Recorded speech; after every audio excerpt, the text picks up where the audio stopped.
Hello my friends, for today's beer review we're going to be taking a look at 10 Barrel Brewing Company's Sinister Black Ale.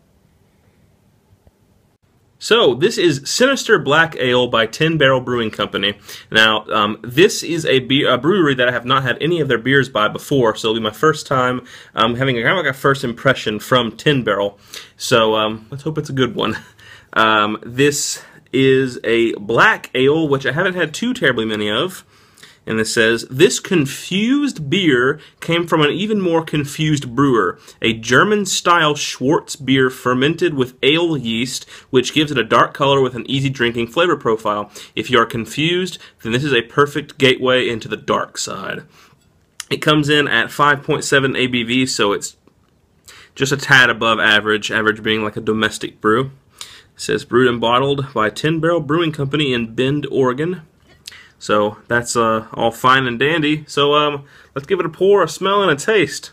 I don't really know what the proper glassware would be for a black ale, or if there really even is proper glassware, so I'm going to stay safe and just use a standard, slightly bubbled, flared pint glass.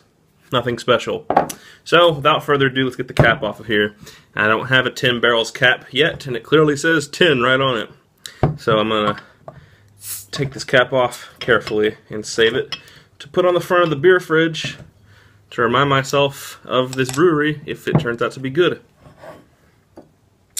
Alright. Straight out it pours a nice dark brown color. It looks a lot like a Bock style beer.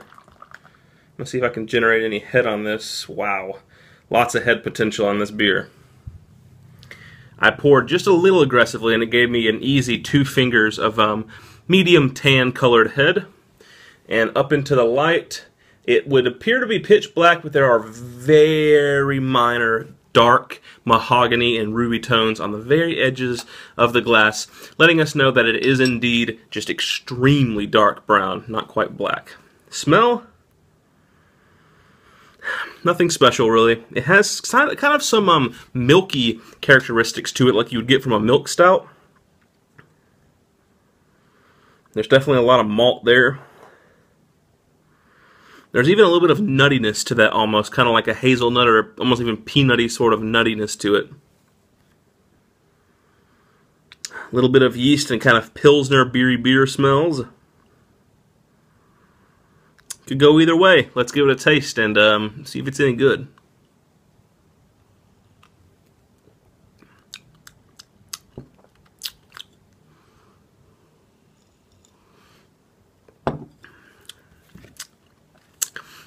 It's kind of boring.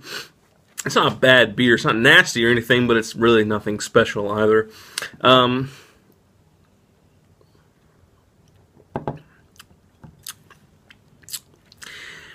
Imagine a Shiner Bock or any kind of like very light Bock style beer, but strangely enough with just a little bit of sourness in it. Now, on the exhale, you do get plenty of like dark chocolate and malt from it being a black, ale. Yeah. But as far as just flavor development goes, there really isn't much of one. It's not very complex at all.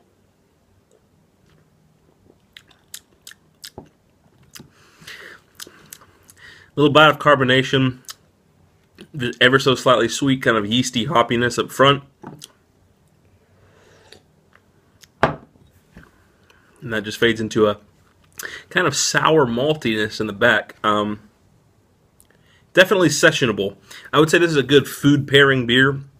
It's not something to sit around and sip on and comment on and all that and praise or anything. There's nothing special. It's not really an experience or a sipping beer. It's not an event. It is just a beer. It's a good sessionable beer. If it was a hot day, I could drink through these all day, and it would go very well with some heavier foods like your steaks, bratwurst, maybe even like some Tex-Mex food. It's not bad. So as far as a rating goes, it gets right down the middle. It gets like a 5.5 out of 10. It's nothing special, but I'm not going to fault it and say it's a nasty beer. It's just a drinking beer, really. So that has been Sinister Black Ale by 10 Barrel Brewing Company. Hope you guys enjoyed the review as always, and stay tuned for the next one.